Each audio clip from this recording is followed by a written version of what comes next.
Call 911. It's our first thought when we face an emergency. But in dozens of cases across Nebraska last year, outages knocked out the system. Reporter Miranda Christian looks at what caused them and what experts are doing to fix the recurring problem.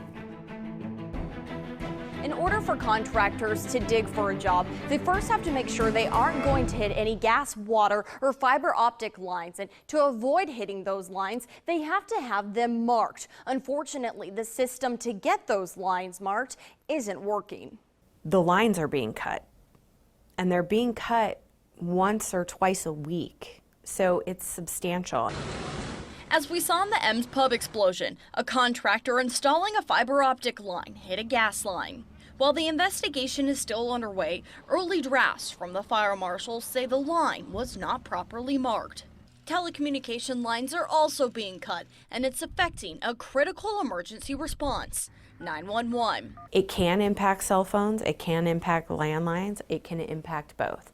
It depends on who cut the cable, where they cut it, and that determines whether or not service goes down. Nebraska State Commissioner Crystal Rhodes says she's been working with several agencies to avoid these 911 outages. The commission reported about 65 outages across Nebraska in 2015. As of September 2016, there have been 56 outages. 8 of those have been in Omaha due to cut lines. Something needs to be done. People need to be held accountable.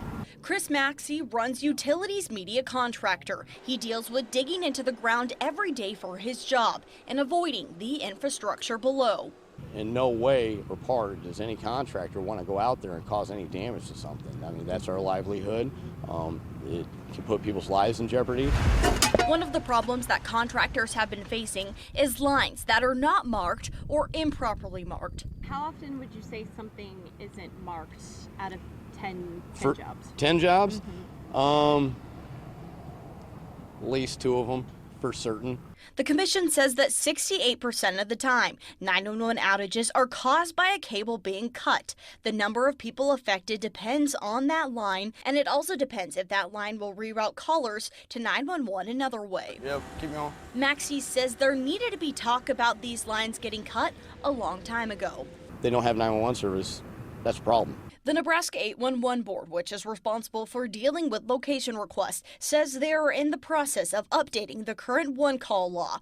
That's 22 years old. Board Chair Val Snyder said we are needing to make some changes now in order to be up to date with today's technology. Updates would involve better communication when a marking is done or not done, stricter rules on what is needed during an excavation, and better enforcement. We are going to move forward, and it's going to continue to improve. Right there, good. Push, push. Rhodes says the importance of preventing these lines from being cut is critical, and actions are just now being taken. Everybody is trying to do their best to correct it, to make things better.